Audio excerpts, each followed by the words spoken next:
내일이면 윤석열 정부 취임 100일을 맞이합니다. 100일 동안 참 많은 일들이 있었어요. 가장 힘을 받아서 정책을 추진해 나가야 할 시기인데 오히려 지지율이 떨어지면서 국정 운영 동력이 확보되지 않고 있는 이런 상황이죠. 원인을 놓고는 뭐 인사 문제, 경제 문제, 도어 스태핑, 또 여당의 내홍 등등등이 꼽히고 있습니다. 특히 이준석 대표와의 갈등이 폭발하면서 100일을 기점으로 국정 운영 동력을 회복하겠다는 이런 청사진의 변수가 되고 있는데요. 어제는 이준석 대표를 직접 만났고 오늘은 국민의힘의 박성중 의원을 만나보겠습니다. 대선 당시 윤석열 캠프에서 국민소통 본부장을 맡았었고요. 인수위에 참여해서 과학기술교육분과 간사를 맡았던 분이죠. 연결합니다. 박성중 의원님 안녕하세요. 네, 안녕하십니까. 예, 반갑습니다. 좋은 아침입니다. 아니 벌써 내일이면 윤석열 대통령 취임 100일이에요. 그렇습니다. 예, 경선 때부터 쭉 함께 하셨던 분으로서 감회가 남다르실 것 같은데 어떻습니까? 국민들한테 지지율이 굉장히 높았으면 굉장히 좋았을 텐데 지지율이 생각보다 높지 않기 때문에 굉장히 안타깝고 정말 앞으로 잘해야 되겠다 이런 생각이 많이 듭니다. 그렇죠. 내일 오전에 100일 기자회견을 대통령이 여시잖아요. 네네네. 예. 거기서는 뭔가 좀 새로운 비전, 특별한 구상 같은 게 발표가 됩니까? 지금 준비된 게 있습니까? 저도 구체적으로 들어가지 않았기 때문에 자세한 내용은 구체적으로 잘 모릅니다만은 예. 전반적으로 지금 분위기상으로는 지금 3고의 경제 위기 아닙니까? 예. 그래서 민생 대책, 경제 어떤 극복 대책 이것이 나오지 않을까 생각하고 있고요. 또 광복절 경축사에서도 나왔지만 북한 관계, 대북핵 관계, 이것도 상당히 언급이 될 것 같고요. 또 윤석열 정부의 경제 기조인 규제 개혁을 통한 민간 중심의 역동적 경제라든지 그런 거. 그리고 진영 간의 대립이 좀 심해지고 있어가지고 통합에 대한 메시지도 나오지 않을까 이렇게 생각하고 있습니다. 다양한 분야에 대해서 지금 뭔가 좀 구상이 준비가 되고 있는 거군요. 특히 이번 주에 그 대통령실에 꽤 규모가 있는 인적 쇄신이 이루어질 거다 이런 보도들이 있었는데 예상과는 달리 오히려 누구를 빼는 게 아니라 더하는 방식이 될 거다. 다시 말해서 김대기 비서실장, 이진복 정무수석은 유임이 되고 김은혜 전 의원을 추가로 투입하는 방식이 될 거다. 이런 얘기가 들려요. 좀 알고 계십니까, 박 의원님? 이제 취임 100일밖에 되지를 않았고 윤 대통령의 스타일이 일단 믿고 맡기는 스타일입니다. 그러다 보니까 큰 변화보다는 인력이라든 직제를 보강하는 쪽으로 방향을 되지 않겠느냐 이런 생각이 들고요. 정책실을 없애고 수석실부터 대폭 줄이고 하다 보니까 청와대가 아니라 대통령실이 과부하가 지금 걸려 있거든요. 과부하. 예, 그런 차원에서 보강하는 쪽으로 어떤 방향을 잡는 것 아니냐. 그리고 지금 현재 3개월밖에 되지 않았는데 새 인물이 와서 인계 인수받고 다시 업무를 추진한다면은 여러 가지 원선이라든지 시간이 소요될 수밖에 없기 때문에 일단은 믿고 맡기고 좀 큰 개각이라든지 이런 개편 관계는 연말에 있지 않겠느냐 저는 그렇게 보고 있습니다. 연말쯤에 좀 큰 규모의 개편이 있을 수 있다. 이번에는 일단은 믿고 맡긴다. 네, 아직 100일밖에 안 되고 그 능력을 발휘할 시간이 그렇게 많지 않았기 때문에. 근데 의원님 100일이 짧다면 짧지만 그 사이에 벌어진 그 대통령실의 실수들을 보면 대통령 지지율 하락에 큰몫했다는 얘기 많이 나오거든요. 보좌를 잘해야 되는데 지금 너무 실수가 잦은 거 아니냐 이런 얘기 나왔거든요. 저도 국민들 생각 똑같이 생각하고 있습니다만은 또 대통령의 어떤 정무적 판단 이것은 존중해야 되지 않겠느냐. 어느 것이 국가를 위한 국민을 위한 더 나은 어떤 효과성을 발휘할 것이냐. 이 판단은 대통령의 몫이기 때문에 그게 따르는 것이 맞다 이렇게 생각하고 있습니다. 알겠습니다. 김은혜 전 의원은 홍보 특보 이런 것으로 투입되는 게 맞습니까? 저도 정확하게 모릅니다. 홍보 수석, 홍보 특보 여러 가지 이야기가 나오고 있기 때문에. 오케이는 하셨대요? 들어가는 건? 오케이는 했지 않겠습니까? 그렇게 알고 계시네요. 이번에 의원은 경선 때부터 또 직접 대선 시기부터 여러 가지 역할을 많이 했기 때문에 특히 그 부분에 대한 특정의 어떤 장점이 있기 때문에 믿고 맡기는 그런 스타일 아니겠습니까? 알겠습니다. 대통령 취임 100일을 좀 되짚어보고 있는데요. 사실은 국정 운영 동력을 확보하려면은 여당의 뒷받침도 중요한데 당 내홍이 뭐 지방선거 직후부터 시작해서 지금까지 계속됐어요. 오히려 네. 악화가 되고 있습니다. 최근에는 아예 비상 상황을 선포하고 비대위 체제로 지금 이제 전환을 앞두고 있는데 이준석 대표는 이제 여기에 대해서 가처분 신청, 그러니까 효력정지 가처분을 신청하고 기자회견도 열고. 박 의원님 그 기자회견은 어떻게 보셨어요? 참 안타깝고 답답하다 이런 말씀을 드리고 싶고요. 그 62분의 기자회견이 이준석 대표의 그 어떤 자성이 없는 그런 끝없는 난 탓이다 이런 차원의 말씀을 드리고 싶고 당에 대한 비판도 도를 넘었다. 뭐 끝까지 싸우겠다든지 돌이켜 양의 머리를 흔들면서 개고기를 가장 열심히 팔았고 가장 잘 팔았던 사람이 바로 자기였다. 뭐 이런 그부터 이 XX 저 XX 하는 사람을 대통령으로 만들고자 했다. 뭐 이렇게 이런 이야기를 보면은 정말 비판이 도를 넘었다 이런 생각이 들고요. 그리고 모든 것은 남 탓, 난 잘못 탓보다는 본인 탓, 본인의 잘못을 좀 생각해야 되는데 너무 내부 총질, 뭐 본인이 내부 총질 아니라고 하지만은 내부 총질 어떤 이런 데에 대한 어떤 지적 이런 차원의 참 안타까운 말씀이고요. 우리 그러다 보니까 당 안팎에서도 비판의 목소리가 큽니다. 홍준표 대구시장도 좀 더 내공이 깊어졌으면 한다. 뭐 이런 이야기부터 안철수 의원도 뭐 외부 이적보다 무서운 게 내부의 분열이다. 나경원 의원도 뭐 기자에게 도가 지나쳤다 이런 이야기를 했고요. 손학규 뭐 전 대표도 정치 오래 했지만은 참 그런 사람 처음 봤다 이런 목소리들을 본다면은 정말 다시 한번 말하지만은 안타깝고 답답하다 이런 말씀을 드리고 싶습니다. 안타깝고 답답하고 도를 넘었다. 해도 뭐 너무한다 지금 그런 말씀이신 거예요. 그렇습니다. 옛말에 노자의 도덕경에 보면은 미연불신 신은불미라는 말이 있습니다.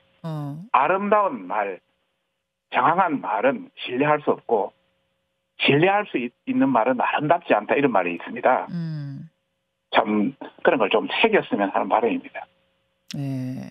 아니 그 박성중 의원님은 사실은 이제 윤석열 후보 대선 캠프부터 인수위까지 쭉 함께 하셨던 측근 인사기 때문에 뭐 두루두루 지금 당내 두루두루 다 잘 지내시잖아요. 친하시잖아요.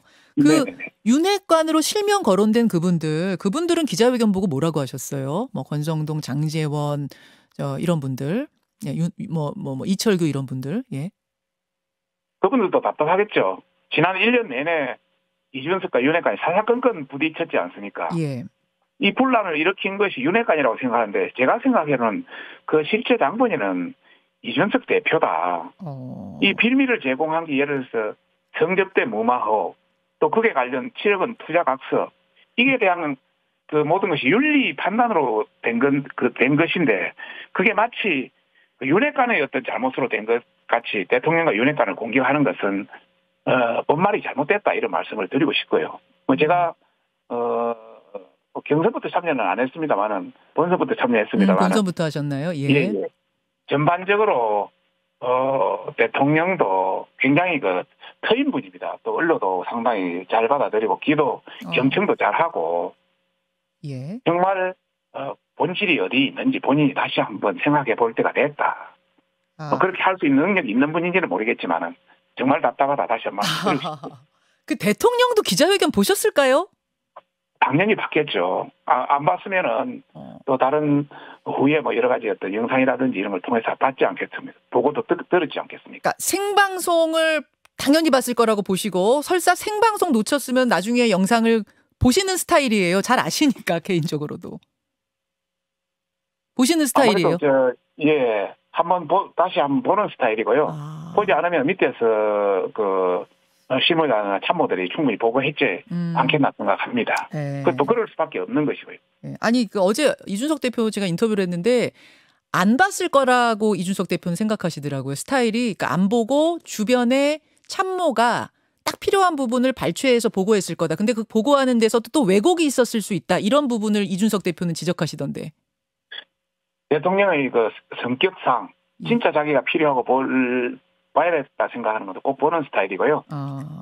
또 어제 거는 뭐 정확하게 봤는지 안 봤는지는 모르겠습니다만은 참모를 통해서 충분히 보고 들었지 않겠느냐 이렇게 생각합니다. 알겠습니다.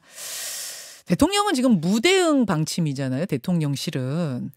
네네. 대통령실은 왜 무대응 방침을 세웠을까? 그리고 사실은 지난 대선 때도 보면은 이런 상황 속에서 결국 마지막에 풀었던 건 후보 본인이거든요. 후보가 나서서 네. 이준석 대표 만나서 마지막에 풀고 항상 이랬거든요. 이번에 그럴 가능성은 없겠습니까? 뭐 이번에도 큰 사람의 입장에서 또 전체를 조율하는 입장에서 뭐 그럴 가능성도 있다고 봅니다만은 이번 건은 정말 이준석 대표가 도를 넘었다. 지난 대통령 선거에서도 뭐 윤 대통령이 대통령 되면 지구를 떠나겠다느니 또 대통령 당 대표로서 대통령 후보를 모시는 것이 아니라든지 뭐 다양한 말을 했지 않습니까? 그리고 싸워서 뭐 울산, 부산 순천까지 갔다 오고 여러 가지 난리를 쳤지 않습니까? 그런 관점에서 마지막으로 당에서 여러 가지 탄핵 이야기가 나오고 했을 때 대통령이 끌어안았습니다만은 끌어안았죠. 이번에도 전반적으로 큰 사람의 입장에서 뭐 그런 행동은 그럴 가능성은 있지 않겠나 생각을 합니다. 끌어안을 가능성, 지난번처럼 끌어안을 가능성이 있다고 박 의원은 보세요? 네네. 그래요? 아니, 많은 지금 전반적으로 서로의 어떤 간격은 굉장히 넓혀졌지만은, 그러나, 대통령의 성격상 굉장히 다독이고 끌어안고 크게 가는 그런 스타일이기 때문에 그런 차원에서 저는 생각하는 겁니다. 끌어안는다는 얘기니까 1대1로 만나서 뭔가 풀 가능성이 있다라고 박 의원은 양쪽을 다 잘 알아시는 분으로서 그렇게 지금 내다보시는 건데 그 가능성을 보시는 건데 근데 그것까지 1대1로 그것까지 끌어안고 옛날같이 술 하시면서 전체적으로 포옹하고 이런 것까지는 모르겠습니다만은 그런 어떤 전반적인 어떤 담대한 어떤 조치는 있지 않겠느냐 하는 생각이 듭니다. 그래요. 이 정도로 간극이 벌어졌는데 지금 아까 선 넘었다 그러셨잖아요. 선 넘었는데도 그럴 가능성이 있다고요? 그게 사람의 관계, 정치의 관계 아니겠습니까? 그게 정치다. 네네. 알겠습니다. 아까 이제 이준석 대표 기자회견에 대해서 굉장히 신랄하게 비판하셨어요. 네네. 근데 이제 이준석 대표는 이런 얘기를 하더라고요. 선거 당시에 이 XX 저 XX 얘기를 당대표에 대해서 하는 그 후보 그 얘기를 다 들으면서도 나는 그 후보를 당선시키기 위해 열심히 뛰었다. 그러니까 이게 선당 후사였는데 나보고 선당 후사 안 한다고 그런다. 남 탓한다고 그런다. 왜 이러시는지 모르겠다. 어떻게 생각하세요? 저는 지난 대선 과정을 옆에서 쭉 지켜봐 왔지 않습니까? 본인의 한 말, 본인의 행동 이런 걸 다 봐왔습니다. 그래서 어떻게 그렇게 해놓고는 저렇게 이 새끼 저 새끼 하는데 사람을 대통령으로 만들고자 이런 말을 표현하는지 저는 도저히 이해를 할 수가 없었습니다. 그리고 계곡이 문제까지 나온다. 또 국민의 힘의 당을 향해서 불태워버려야 한다. 또 파시스트 세계관을 버려야 한다. 이거는 도가 넘었거든요. 정상적인 비판의 도를 넘었기 때문에 남 탓하기는 굉장히 지금으로서는 좀 어렵다. 그리고 또 이런 거는 당연히 해서는 안 될 말을 했다. 이런 말씀을 드리고 싶고 지금이라도 자성의 어떤 그런 자세를 갖추는 것이 바람직하다. 그래야 대통령도 안을 수 있는 어떤 명분을 제공한다. 이런 말씀을 드리고 싶습니다. 혹시 대통령하고 좀 소통해 보셨어요? 이 문제로 박 의원님? 저는 해본 적이 없습니다. 직접 소통은 안 해보셨고요. 네. 말하자면 워낙 오래 좀 같이 봐오셨으니까 이심전심 지금 말씀을 하시는 건데 그런 좀 뭐가 있어야 대통령도 명분을 가지고 끌어안을 수 있을 거다 그런 말씀. 근데 이준석 대표는 굉장히 억울해하는 지금 입장이에요. 특히 그 양두구육에 대해서 대통령을 개고기에 비유했느니 이런 얘기들을 하면서 비판하는 의원들이 계시는데 이거는 표리부동을 의미하는 고사성어고 개고기는 비유일 뿐인데 그걸 마치 대통령에 대한 직접 언급으로 받아들이는 게 이해가 가질 않는다. 개고기 프레임이 오히려 대통령을 가두는 꼴이다 이런 이야기를 했는데요. 자기 변명이죠. 그런데 대통령이 관련되는 말에 그런 말을 엮는다는 자체도 문제가 있고요. 예전에 보면 손학규 바른미래당인가 할 때도 손학규 대표를 내보내기 위해서 온갖 격한 말을 다 동원했거든요. 이번에도 마찬가지로 그런 격한 말을 동원하면 이 사람 어떤 이준석 대표의 본성이 그런 것 아니냐. 이런 차원에서 이제는 정말 큰 정치인으로 거듭나려면 본인을 다시 한번 볼 수 있는 기회를 잘 삼아야 된다. 남을 탓하기 전에 본인의 탓을 잘 어떤 자성의 성찰의 기회를 삼아야 된다. 저는 그렇게 보고 싶습니다. 자, 내일이 대통령 100일인데 공교롭게도 이준석 대표가 신청한 비대위 효력정지 가처분 신문기일이 또 내일이에요. 빠르면은 내일 그 결과가 나올 수도 있는데 어떤 결과 예상하십니까? 아무래도 사법부가 정당 사건에 관여하는 일이 그렇게 많지 않기 때문에 기각될 가능성이 높지 않겠느냐 이렇게 이제 보고 있고요. 실제 이준석 대표가 이렇게 이걸 제시한 것도 크게 두 가지 이유를 가처분 신청서를 제시했거든요. 예현진 조선인 최고위원이 사퇴해놓고는 최고위 참석하고 네. 전국 상임위 개최를 의결을 했기 때문에 절차적 민주주의를 훼손했다. 네. 또 두 번째는 당헌상 규정된 비상사태가 아니다 이런 차원인데 예. 그 최고위원 사퇴만으로 사퇴가 됐다는 게 아니기 때문에 거기에 대한 부분은 약간의 여지가 있고요. 또 비상상황 해석에 대한 부분도 상당히 그 입증 책임이 이 대표 측에 있기 때문에 기각될 가능성이 높다고 저는 생각하고 있습니다. 근데 다만 예. 가처분이 인용될 경우에는 예. 저희 비대위 체제가 정당성을 잃게 되고 당 전체가 크게 흔들 수밖에 없지 않습니까? 자, 그 부분인데요. 만약 네. 가처분이 인용되면 즉 이준석 대표가 이기면 윤핵관이라고 불리는 분들에 의한 정계 개편 시도가 있을 수 있다. 즉 창당이 있을 수 있다. 이준석 대표 전망입니다. 어떻게 생각하십니까?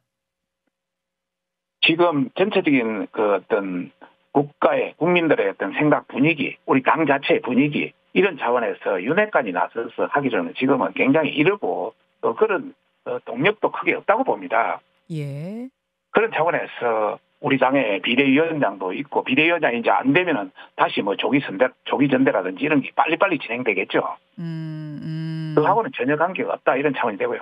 만약 가처분이 기각된다면은 뭐 이준석 대표의 어떤 정치 생명의 지명타라든지 그러나 뭐 이 대표가 이걸로 곱게 물러갈 것 같지 않기 때문에 또 다른 문제의 씨앗이 될 것이다. 저는 그렇게 보고 있습니다. 알겠습니다. 인용되든 기각되든 문제는 있다 이런 말씀을 드리고 있습니다. 여기까지 말씀 듣죠. 박성중 의원님 고맙습니다. 네, 감사합니다.